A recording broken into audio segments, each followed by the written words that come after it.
ప్రజలకు సేవ చేయడమే తన లక్ష్యమన్నారు సీఎం చంద్రబాబు. స్వర్ణాంధ్ర స్వచ్ఛాంధ్ర దిశగా ప్రభుత్వం అడుగులు వేస్తుందన్నారు.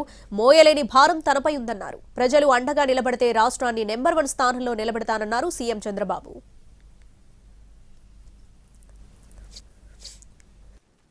నా చివరి రక్తపు బొట్టున్నంత వరకు ఈ పేదవాళ్లకు, రాష్ట్రానికి, తెలుగు జాతికి న్యాయం చేయాలని ఏకైక సంకల్పం.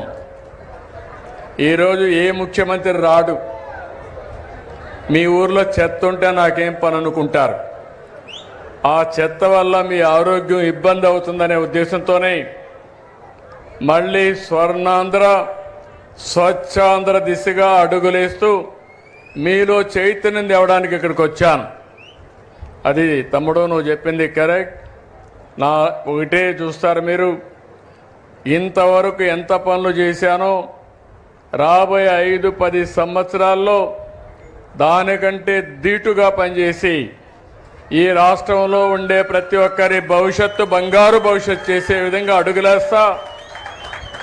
నేను చేయడానికి సిద్ధంగా ఉన్నాను, కానీ నన్ను ఉపయోగించుకోవడానికి మీరు కూడా సిద్ధంగా ఉండాలి.